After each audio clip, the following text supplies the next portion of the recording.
Maya Chen had been working at the Azure Room for 3 years, and she'd seen every kind of customer walk through those mahogany doors, from nervous first daters fumbling with wine lists to business executives closing million-dollar deals over perfectly seared scallops. But something about the couple at table 12 made her stomach twist in a way she couldn't quite explain. The man was probably in his late 60s, silver hair perfectly styled, wearing a suit that probably cost more than her car, and he had that relaxed confidence that came from never having to check a price tag in his entire life. The woman with him couldn't have been older than 28, all glossy dark hair and designer everything, her manicured nails tapping against her champagne flute as she laughed at something he said. But Maya had watched enough tables to know when a laugh was real and when it was performance. She'd been their server for the past hour and a half, bringing them appetizers and entrees and refilling water glasses, and the whole time she'd been picking up on little details that didn't quite add up.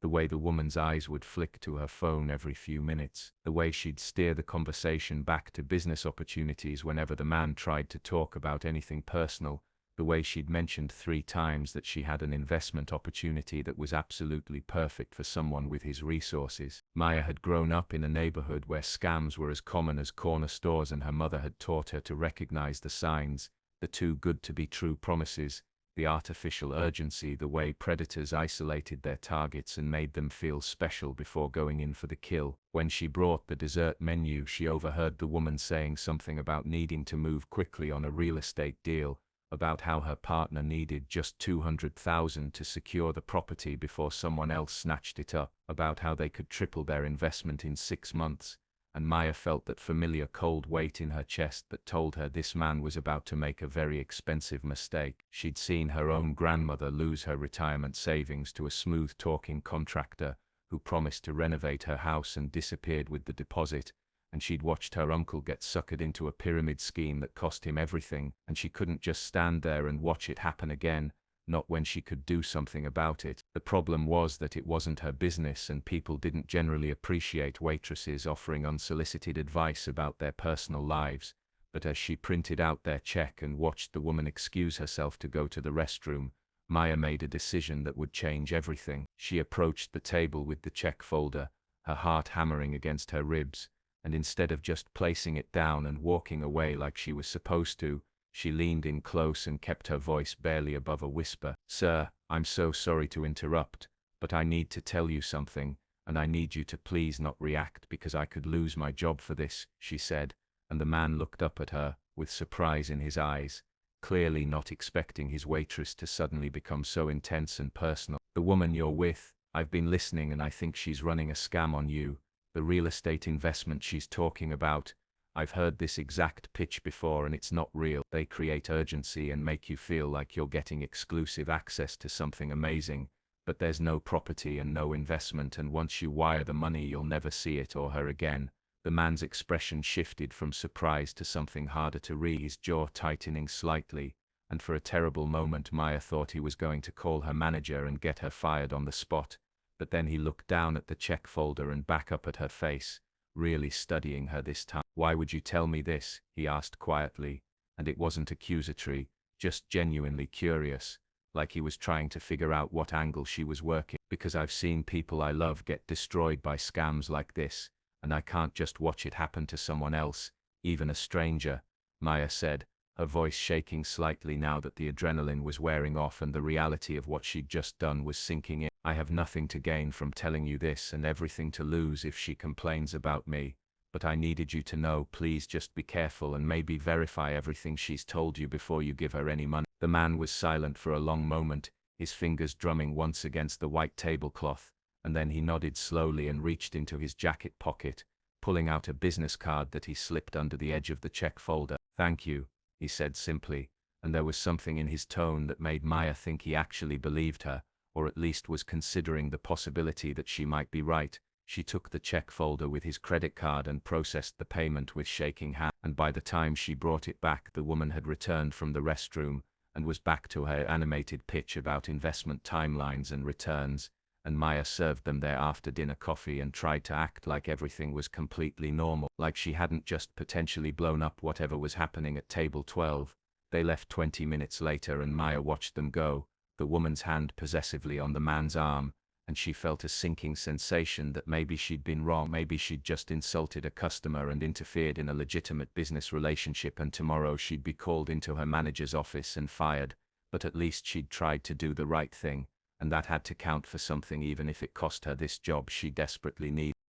Maya barely slept that night, lying in her cramped studio apartment, staring at the water-stained ceiling and replaying the conversation over and over in her mind, wondering if she'd just committed career suicide over a hunch that might have been completely wrong. Because what if the woman was legitimate, and what if the man complained to management, and what if she showed up for her shift tomorrow, only to be told to pack her things and leave? Her alarm went off at 5:30 in the morning, the same as always, because she had to be at the restaurant by 7 to help with breakfast prep, and she dragged herself out of bed feeling like she'd been hit by a truck. Stress and lack of sleep, combining into a toxic cocktail that made her want to crawl back under the covers and hide from the consequences of her own conscience.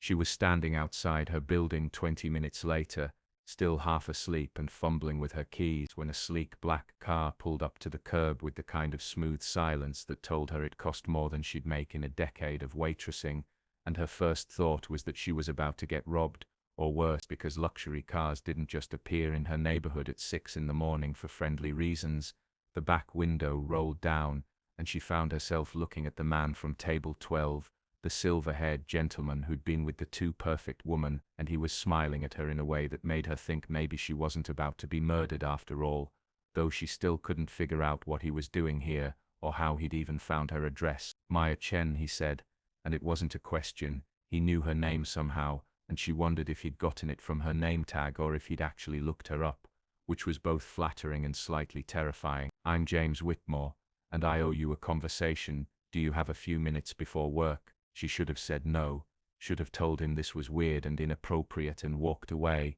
but something about the way he said it made her curious enough to take the risk, so she nodded and walked over to the car, and he opened the door and gestured for her to get in, which she did, even though every true crime podcast she'd ever listened to was screaming at her that this was a terrible idea. The interior of the car was exactly as expensive as she'd imagined, all leather and dark wood, and that new car smell that probably cost extra, and James Whitmore settled back into his seat and looked at her with an expression that was hard to read, somewhere between amused and impressed, and maybe a little sad. "You were right," he said without preamble, getting straight to the point in a way she appreciated. "About Victoria, about the scam. I spent last night making some calls to people who know about these things, and the real estate investment she was pitching doesn't exist. The company she claimed to represent is a shell corporation, registered 3 months ago, and the partner she mentioned has been arrested twice for wire fraud, so thank you for warning me. You saved me from making a very expensive and embarrassing mistake." Maya felt a wave of relief so strong it made her dizzy,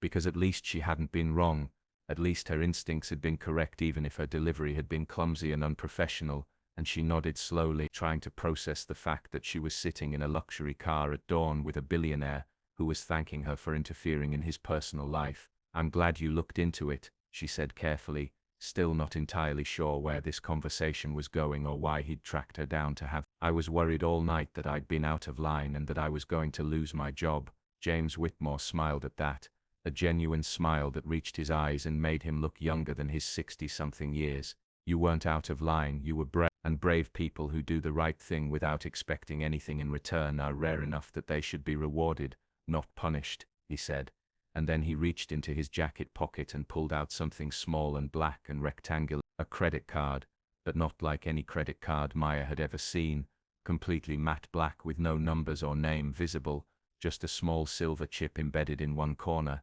"This is for you," he said, holding it out to her, and she stared at it like he'd just offered her a live grenade. "It's a black card, unlimited credit, no spending limit, completely paid for by me. Consider it a thank you for saving me $200,000, and whatever shred of dignity I would have lost when the scam finally revealed itself." Maya's brain short-circuited trying to process what he was saying, because people didn't just hand out unlimited credit cards to waitresses they'd met once. That wasn't how the world worked, and she pushed his hand back toward him reflexive. "I can't accept that. That's insane. I was just trying to help. I don't want anything from you," she said, and she meant it, because taking money for doing the right thing felt wrong in a way she couldn't quite articulate. James Whitmore didn't pull his hand back, just kept holding the card out to her with that same calm expression. "I know you don't want anything, that's exactly why I'm giving it to you," he said, and there was something in his voice that told her this wasn't just about money. There was a story here she didn't understand yet.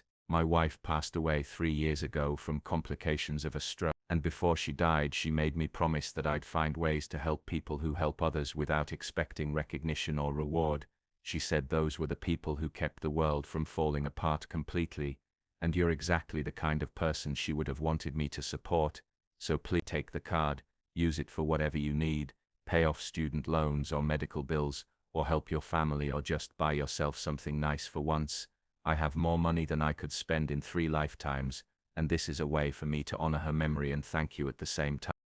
Maya sat in her apartment that evening with the black card on her kitchen table, staring at it like it might suddenly sprout legs and run away, because the whole situation felt like something from a movie and not her actual life, and she kept waiting for someone to call and tell her it was all a mistake, or a hidden camera show, or some elaborate prank that would make sense of why a billionaire had just given her unlimited access to his money. She'd called in sick to work for the first time in 8 months, unable to face the restaurant and the questions and the normal routine when her brain was spinning with possibilities and fears, and the uncomfortable weight of having something she didn't earn, and her manager had been annoyed but hadn't pushed it, probably because Maya never called in sick and had earned at least 1 day of grace. The card sat there between a stack of unpaid medical bills from when she'd had to go to the emergency room 6 months ago for what turned out to be a kidney infection, and her laptop, which was currently displaying her bank account balance of $342, and the contrast was so absurd she almost laughed, except nothing about this felt funny. James Whitmore had left her his personal phone number and told her to call if she had questions or concerns, and she'd spent the last 3 hours trying to decide if she should call and give the card back, or if that would be insulting, or if keeping it made her somehow complicit in something she didn't understand, because people didn't just give away unlimited money without strings attached. That wasn't how power and wealth worked in the real world she'd grown up in. Her phone buzzed with a text from her mother asking if she could help with groceries this month because money was tight again, and Maya felt that familiar guilty squeeze in her chest that came from never having enough to help the people she loved, as much as they'd helped her, and she looked at the black card again and thought about how easy it would be to solve that problem, to just buy her mother groceries and pay off those medical bills and maybe even fix her car, which had been making a concerning grinding noise for 2 weeks that she'd been ignoring because she couldn't afford a mechanic. But something stopped her from picking up the car, some deep-seated belief that accepting this kind of help meant owing something in return, even if James Whitmore insisted there were no strings, because in her experience everything came with strings. Every favor had a price, and people with that much power and money didn't just give it away to strangers unless they wanted something, even if that something wasn't immediately obvious. She thought about her grandmother who'd been scammed, about how the contractor had seemed so nice and trustworthy at first, about how he'd made her feel special and valued right up until the moment he disappeared with her money, and she wondered if this was just a more sophisticated version of the same thing, a long con she couldn't see yet because she was too close to it and too desperate for the money to be objective. Her roommate Tess came home around 9, dropping her bag by the door with the heavy thud of someone who'd just finished a double shift at the hospital where she worked as a nurse, and she looked at Maya with immediate concern because Maya was still sitting in the same spot she'd been in 3 hours ago, staring at the table like it held the secrets of the universe. "What's wrong? Did something happen? Why weren't you at work?" Tess asked, kicking off her shoes and coming over to investigate, and when she saw the black card her eyes went wide. "Is that what I think it is? Where did you get that? Did you rob someone?" Maya laughed at that, a slightly hysterical sound that came out more like a sob, and then she told Tess the whole story, about the couple at table 12 and the warning she'd given, and James Whitmore showing up outside their building this morning with a gift she didn't know how to accept. And Tess listened with increasing disbelief,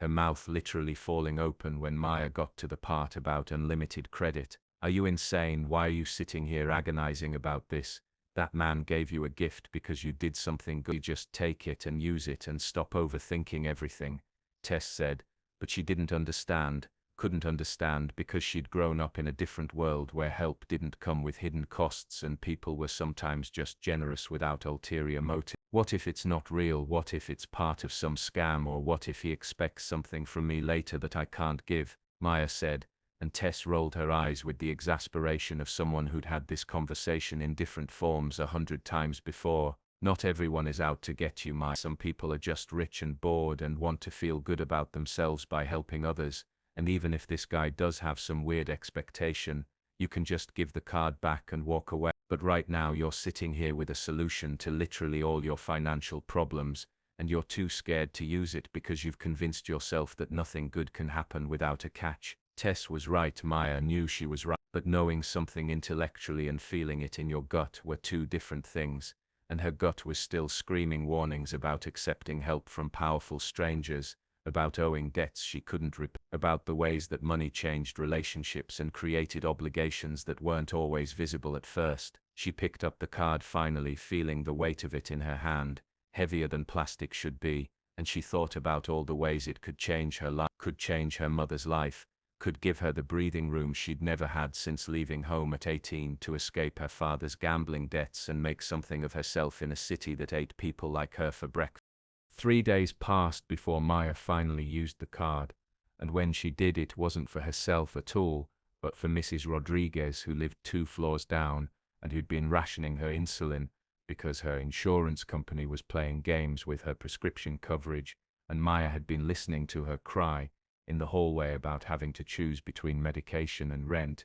and something in her just broke at the sound of another person suffering when she had the power to help. She'd gone down to Mrs. Rodriguez's apartment with the black card in her pocket and her heart in her throat, knocked on the door and waited while the old woman shuffled over with her walker, and when the door opened, Maya had said simply, "I'm going to the pharmacy and I'm buying your insulin, all of it, enough for 6 months, and I don't want to hear any arguments about it because this is happening, whether you like it or not." Mrs. Rodriguez had argued, of course, had cried and said she couldn't accept charity, and that Maya needed to save her money for herself. But Maya had been firm in a way she usually wasn't, had channeled some of the confidence she'd seen in James Whitmore's face when he'd handed her the card, and eventually Mrs. Rodriguez had given her the prescription information with shaking hands and tears streaming down her weathered face. The pharmacy had been surreal, watching the cashier's expression change from bored routine to shock when she rang up 6 months' worth of insulin and the total came to over $8,000. And then watching that shock deepen into something like disbelief when Maya handed over the black card and it went through without any issues. No declined transaction, no credit limit reached, just a simple approved and a receipt that made the cashier look at Maya like she'd suddenly become a different person. Maya had felt something shift in her chest when she walked out of that pharmacy with bags full of medication, a sense of power that had nothing to do with the money itself, and everything to do with what the money could do. The suffering it could prevent, the fear it could erase from someone's eyes, and for the first time since James Whitmore had given her the card, she started to understand why he'd insisted she take it. That night she'd paid off her medical bills, all $7,000 of, watching the balance on the hospital's website change from a threatening red number to a green 0, and she'd felt a weight lift from her shoulders that she hadn't even realized she'd been carrying. The constant low-level anxiety about collection calls and damaged credit scores finally releasing its grip on her nervous system. She'd sent money to her mother without explanation, just a wire transfer with a note that said she'd gotten a bonus at work, which was technically true if you counted life-changing gifts from grateful billionaires as bonuses, and her mother had called crying and asking if she was sure, and Maya had said yes. She was sure. Use it for groceries and bills and anything else you need. The next day she'd fixed her car, taken it to a real mechanic instead of her neighbor's cousin who charged less but did questionable work, and the mechanic had found about a dozen things wrong that could have caused serious problems if left untreated, and Maya had authorized all the repairs without even flinching at the $2,000 total, because what was $2,000 when you had unlimited credit? Tess had noticed the change in her, the way Maya seemed to breathe easy, the way she wasn't constantly checking her bank account or doing mental math before buying groceries, and one night over cheap wine and Chinese takeout, Tess had said, "You're different, you seem lighter somehow, like you're not carrying the weight of the world on your shoulders anymore." Maya had nodded, because it was true.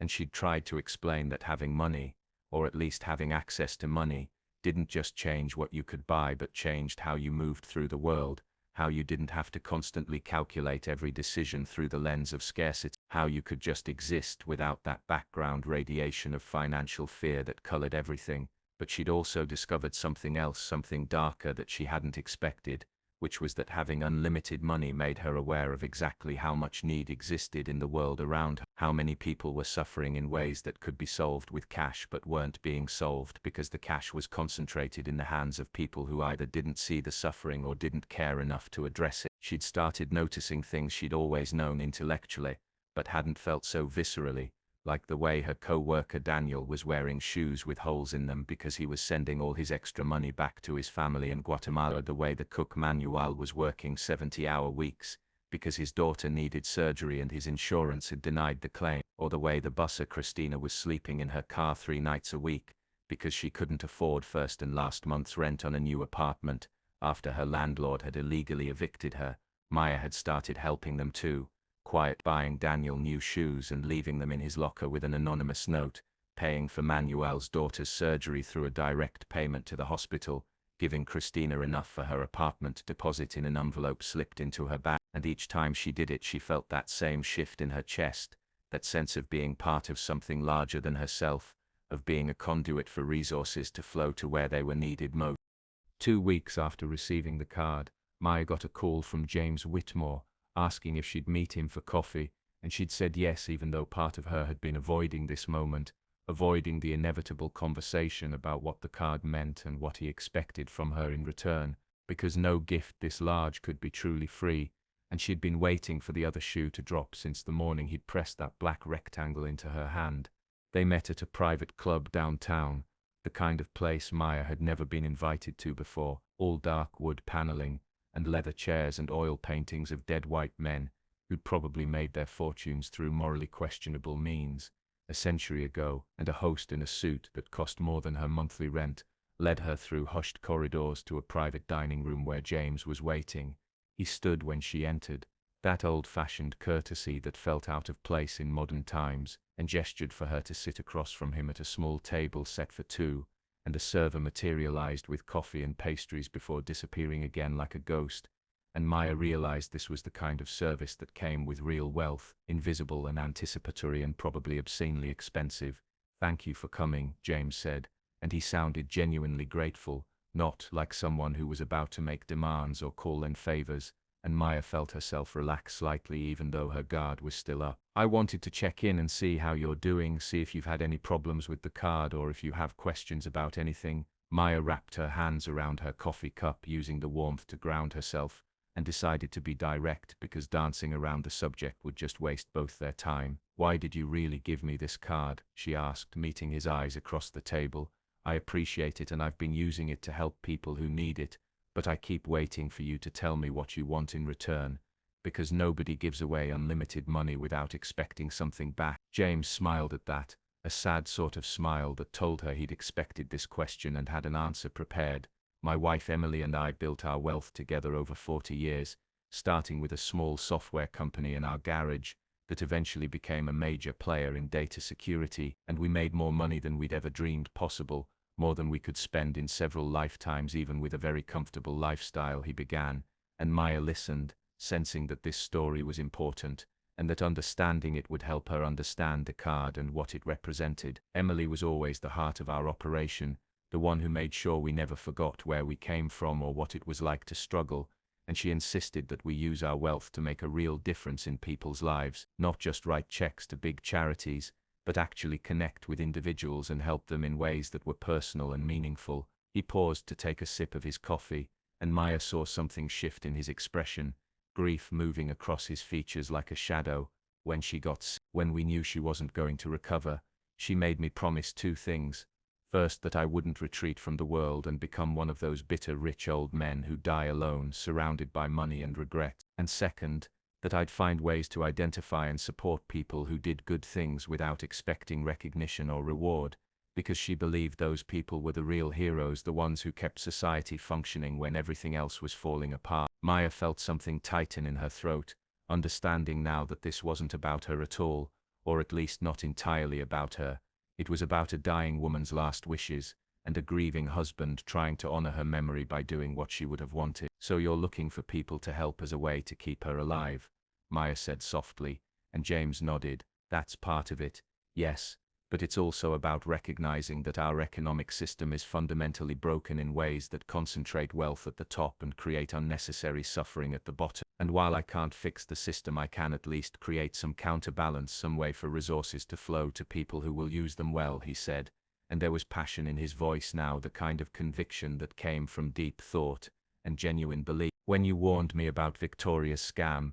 you had everything to lose and nothing to gain. You risked your job and your income to help a complete stranger avoid making a mistake, and that told me everything I needed to know about your character and your value. So the card isn't a reward as much as it's an investment in the kind of person who will use power responsibly when they have it." Maya sat back in her chair, processing this, realizing that she'd been thinking about the card all wrong, treating it like a personal gift when it was actually something more like a test or an experiment or maybe a call. What if I use it wrong? What if I make bad decisions or help the wrong people or waste your money on things that don't matter? She asked, and James shrugged with the easy confidence of someone who'd already considered and dismissed those concerns. "Then you'll learn from it and do better next time. I'm not looking for perfection, Maya. I'm looking for someone who gives a damn about other people and is willing to act on that caring even when it's inconvenient or risky, and you've already proven you're that person. So whatever you do with the card is fine with me, whether you use it for yourself or for others or some combination of both."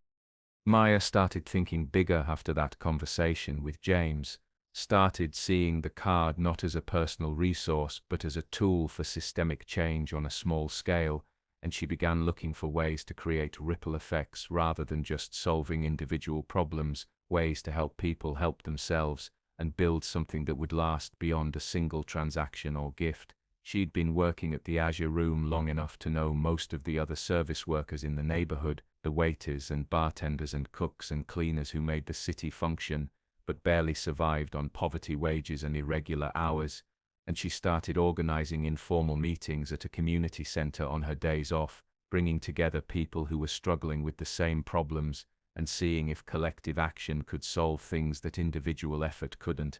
The first meeting had been small, just 7 people sitting in a circle talking about their biggest financial challenges, and Maya had listened to stories about medical debt and childcare costs, and transportation problems and student loans, and she'd realized that while she could pay off individual debts with the black card, what people really needed was systemic support, ongoing resources rather than one-time fixes. So she'd started a fund, using the card to seed it with $100,000, and she'd set up a simple system where workers could apply for emergency grants when unexpected expenses threatened to derail their lives, medical emergencies or car repairs, or family crises that required fast cash to prevent catastrophic outcomes. The fund had grown quickly once word spread, and Maya had recruited Tess and a few other trusted friends to help evaluate applications and distribute money, and within a month they were helping dozens of people avoid eviction or bankruptcy, or worse, and the ripple effects were becoming visible. Daniel from the restaurant had used a grant to fix his immigration paperwork, which allowed him to get a better job with benefits,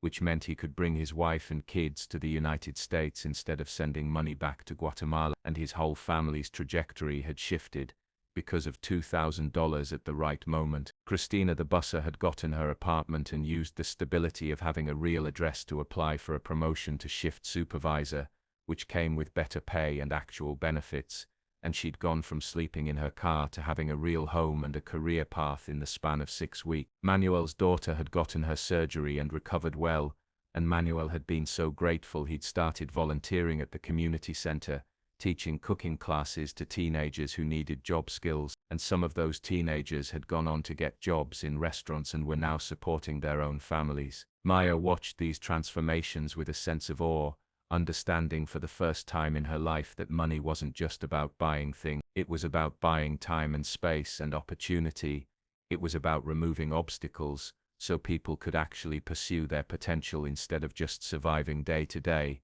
and every dollar she spent seemed to multiply itself in unexpected ways, creating value far beyond the initial transaction. But she also started noticing something else. something uncomfortable that made her question whether what she was doing was actually helping or just creating a new kind of dependency. Some people who'd received grants came back asking for more, and while their needs were legitimate, Maya started worrying that she was teaching them to rely on external yuan instead of building their own capacity to handle crises, and she had long conversations with Tess about the ethics of charity versus empowerment, about whether giving people money solved problems or just masked symptoms of deeper systemic failures. They'd modified the fund's approach after those conversations, adding requirements that grant recipients attend financial literacy workshops or job training programs, creating pathways for people to build skills and knowledge alongside receiving financial help, and the results had been mixed. Some people embraced the additional requirements and used them to really transform their situations,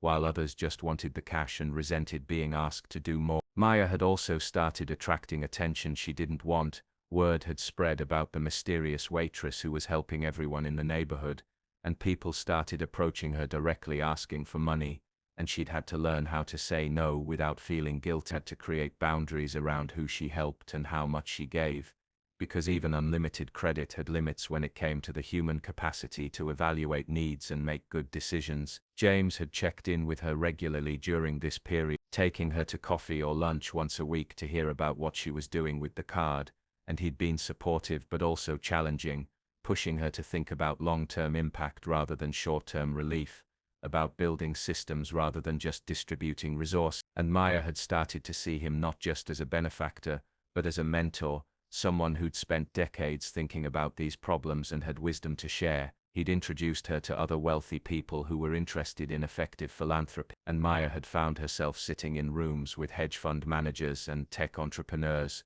talking about poverty and inequality with people who'd never experienced either, trying to explain what it felt like to constantly calculate whether you could afford to eat or pay rent, trying to make them understand that their solutions often missed the mark because they were designed by people who'd never actually lived the problems they were trying to solve.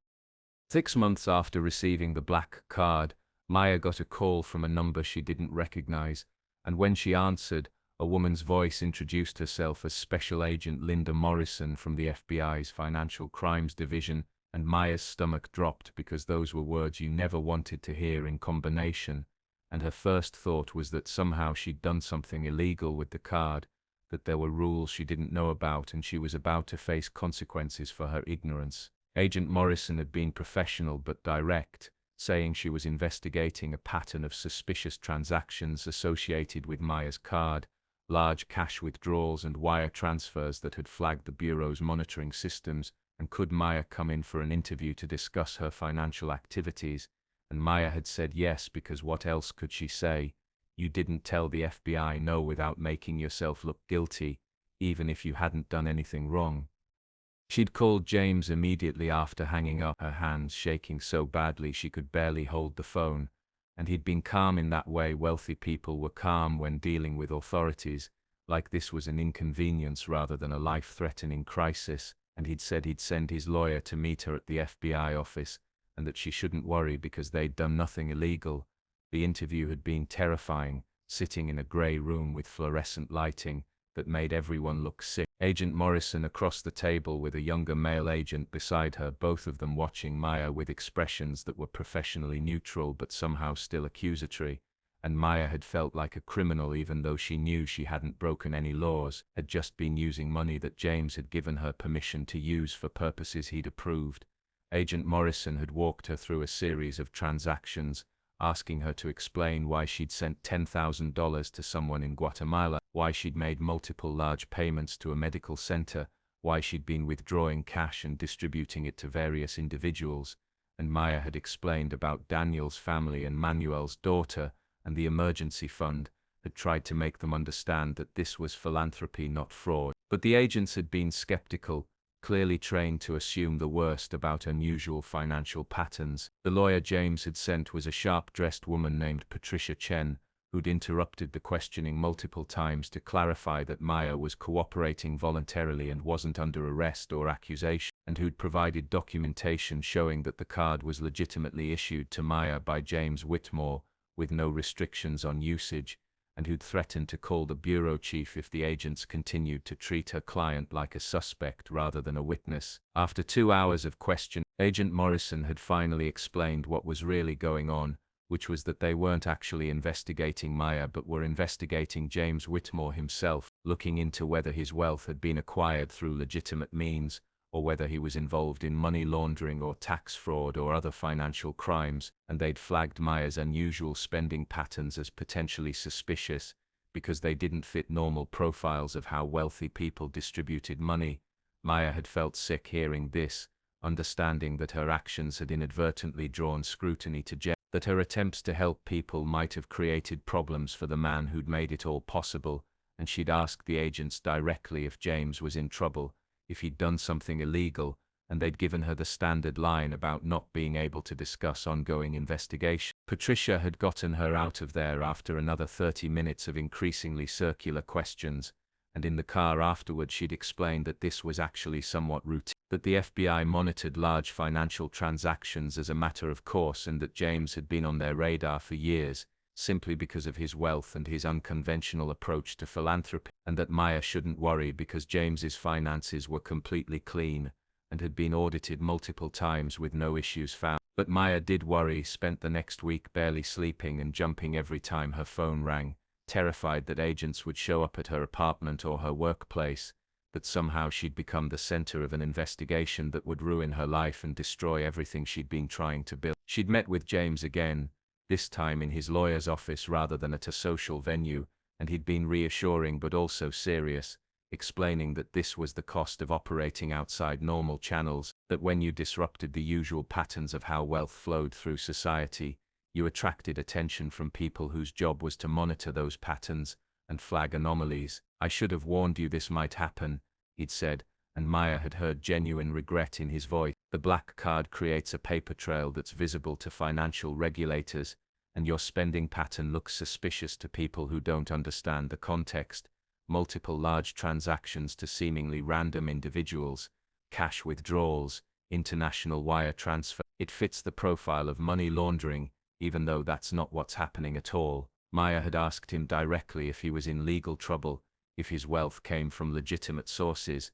because she needed to know if she'd been unknowingly participating in something criminal, and James had looked her in the eye and told her everything, about how he'd built his company from nothing, about the patents they'd developed and sold, about the legitimate business dealings that had made him wealthy, and about the extensive legal and accounting oversight he maintained precisely to avoid the kind of problems the FBI was now investigating. The FBI investigation had changed something fundamental in Maya, not because she'd done anything wrong but because it had forced her to confront the reality that operating in the spaces between normal and abnormal, between individual charity and institutional change, came with risks and complications she hadn't fully appreciated when she'd started using the card to help people. She'd spent 3 days after the interview barely leaving her apartment, thinking about whether she should just give the card back to James and return to her normal life, her normal problems, the comfortable misery of knowing exactly where she stood in the social hierarchy and what was expected of her, because at least that world was predictable even if it was painful. Tess had found her on the 3rd day sitting on the floor of their apartment surrounded by printed bank statements and grant applications, trying to calculate how many people she'd helped and whether the good she'd done outweighed the complications she'd created, and Tess had sat down next to her and said something that cut through all the noise and anxiety. "You're thinking about this wrong. You're acting like you have to justify your existence and your actions to some external authority, but the only person you have to answer to is yourself. So ask yourself the real question, which is whether the world is better or worse because you had access to that card for 6 months." Maya had thought about that question seriously, had made a list in her mind of all the people who'd been helped. Daniel and his reunited family, Manuel's daughter who could breathe properly now after her surgery, Christina who had a home and a career, Mrs. Rodriguez who didn't have to ration her insulin anymore, the 43 people who'd received emergency grants and avoided catastrophic outcomes, the teenagers who'd learned job skills from Manuel's cooking classes, the ripple effects that extended beyond what she could directly observe. And when she added it all up, the answer was obvious. The world was unquestionably better, even if the process had been messy and complicated and occasionally legally concerning. She'd called James the next morning and told him she wanted to continue, that she wasn't going to let fear of investigation or judgment stop her from doing work that mattered, but that she needed to be smarter about it, more strategic, less reactive, and James had been pleased, had said this was exactly the kind of evolution he'd hoped to see. Someone moving from individual acts of charity to thinking about systemic change. They'd spent the next 2 weeks completely restructuring how Maya operated, working with Patricia the lawyer to set up a proper non-profit organization with Maya as the director, moving the emergency fund into the non-profit's accounts, creating formal application processes and evaluation criteria, hiring an accountant to manage the books and ensure everything was documented properly, and sessionally professionalizing what had started as one person with a credit card helping neighbors. The transformation had been uncomfortable at times. Maya had resisted some of the bureaucracy and formalization, arguing that it would slow down their ability to respond to urgent needs. But Patricia had been firm about the necessity of proper structure if they wanted to avoid ongoing legal scrutiny, and eventually Maya had accepted that scaling up required systems and processes even if those things felt corporate and impersonal. The FBI investigation had concluded after another month, Agent Morrison calling to inform Maya that they'd found no evidence of wrongdoing and were closing their inquiry, and Maya had felt a relief so profound she'd actually cried on the phone, and the agent had been surprisingly kind about it, had said something about how unusual it was to find people using wealth for genuinely good purposes and that Maya should keep doing what she was doing. The non-profit had launched officially in month 8, with a board of directors that included James, Tess, Patricia, and 2 other people from the community who'd been helped by the emergency fund and wanted to give back, and Maya had quit her job at the Azure Room to run the organization full-time, which felt both terrifying and liberating, because for the first time in her adult life she was doing work that felt meaningful, rather than just necessary for survival. They'd expanded the emergency fund and added new programs, a small business loan fund for aspiring entrepreneurs who couldn't get traditional finance, a scholarship program for students from low-income families who wanted to pursue college or vocational training, a housing assistance program that helped people transition from homelessness to stable housing, and a legal aid fund that connected people with lawyers when they faced eviction, or wage theft or other legal problems they couldn't afford to fight. Within a year of receiving the black card, Maya had helped transform the lives of over 200 people directly, and probably thousands more indirectly through ripple effects and community impact, and she'd learned more about poverty and wealth and power and change than she'd learned in her entire life before that moment when she'd leaned over table 12 and whispered a warning to a stranger. James had continued to fund the organization through the black card and additional donations, had introduced Maya to other wealthy donors who were impressed by her results and her authentic connection to the communities she served, and the nonprofit's annual budget had grown to over $5 million, which was both incredible and also just a tiny fraction of what was needed to address the massive scale of poverty and inequality in even one city. 2 years after the day Maya had warned James about Victoria's scam, she found herself back at the Azure Room, but this time she was there as a guest rather than an employee, sitting at table 12, which James had specifically requested when he'd invited her to dinner to celebrate the non-profit's 2nd anniversary and discuss its future. The restaurant looked the same but felt completely different. Maya noticed details she'd never seen when she was working there, the quality of the art on the walls, the careful lighting design, the way the staff moved with choreographed precision, and she felt a strange disconnect between the person she'd been 2 years ago and the person she was now, like they were different people who happened to share the same memories. Their server was a young man named Marcus who'd been hired 6 months ago, and who moved with the same nervous energy Maya remembered having when she was new, and she made sure to tip him extremely well and leave a note thanking him for his excellent service, because she remembered what it felt like to be invisible to wealthy customers, and she never wanted to become the kind of person who forgot that. James looked older than he had 2 years ago. The grief of losing his wife had carved deeper lines in his face and added more silver to his hair, but he also seemed more at peace somehow, like their project together had given him a purpose that helped him carry the weight of loss more easily. They'd talked about the non-profit's growth and impact, about the challenges they'd faced and the lessons they'd learned,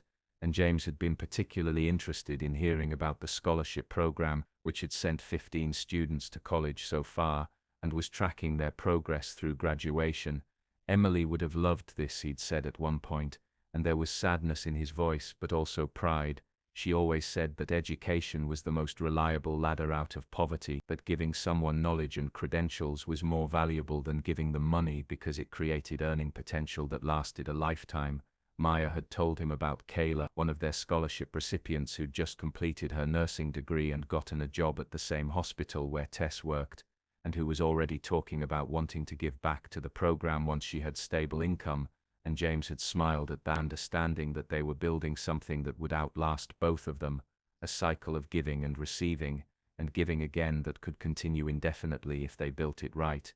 The conversation had turned more serious when dessert arrived, James pulling out some papers he'd brought with him, documents that turned out to be plans for a significant expansion of the non-profit, including a physical community center where they could offer services directly rather than just distributing funds, and a proposal to replicate their model in 3 other cities, and a commitment from James to provide an endowment that would fund operations for at least 20 years, even if something happened to him. Maya had been overwhelmed looking at the number, tens of millions of dollars committed to work that had started with her whispering a warning to a stranger, and she'd asked James why he was doing this, why he was putting so much of his wealth into a project that might fail, or might not scale, or might turn out to be less effective than other approaches to fighting poverty. Because you've proven something that I believed but couldn't prove, which is that ordinary people who come from communities experiencing poverty are often better at solving poverty than experts and philanthropists who've never experienced it themselves, James had said,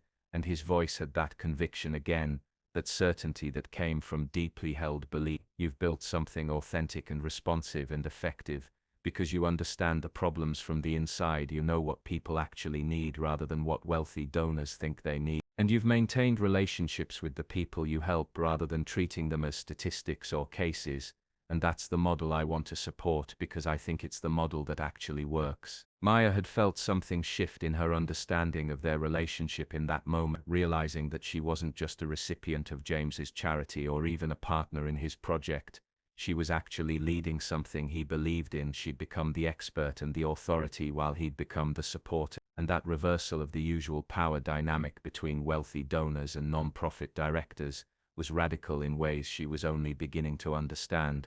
They'd talked late into the evening, long after the restaurant had mained of other customers. The staff cleaning around them with the patient tolerance of people who knew James was a major regular customer who tipped extraordinarily well, and by the time they finished, Maya had agreed to the expansion plan with the condition that they hire people from affected communities to lead each new city chapter, rather than parachuting in outside directors who didn't understand local context. James had walked her out to her car, which was no longer the beat-up sedan with the grinding transmission, but a reliable used car she'd bought 6 months ago when the old one finally died. Nothing fancy because she was still careful about appearing too wealthy or disconnected from the people she served. And before she drove away, he'd said something that had stayed with her. Thank you for warning me about Victoria 2 years ago, not just because you saved me money, but because you gave me something to live for after Emily died, a way to channel my grief into something productive, and I'll never be able to repay that.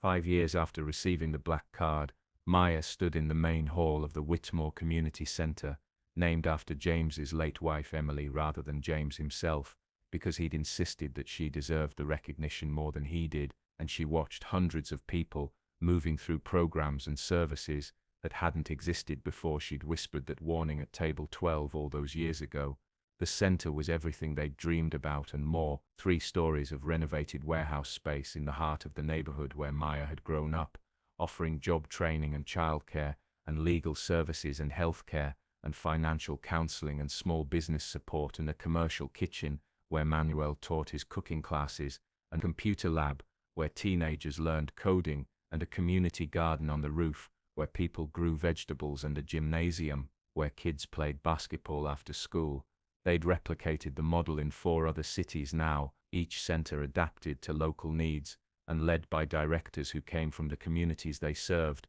and the aggregate impact was starting to show up in measurable ways: reduced eviction rates, and increased college enrollment, and new small businesses and families transitioning from poverty to stability. Maya had become something she'd never imagined she'd be, a leader and an executive, and a public figure who got invited to speak at conferences and advised other non-profits and was interviewed by journalists about innovative approaches to poverty reduction, and she'd had to learn how to operate in those spaces while staying connected to the work and the people who made it matter. The black card was still in her wallet, though she used it differently now, mostly for emergency situations that fell outside the non-profit's formal programs, because there were always edge cases and unusual circumstances that didn't fit neat categories, but still required immediate help. James had remained involved, but had stepped back from day-to-day operations as his health declined. He was 73 now, and dealing with the heart problems that eventually caught up with most people his age, and Maya had taken on more responsibility for fundraising and donor relations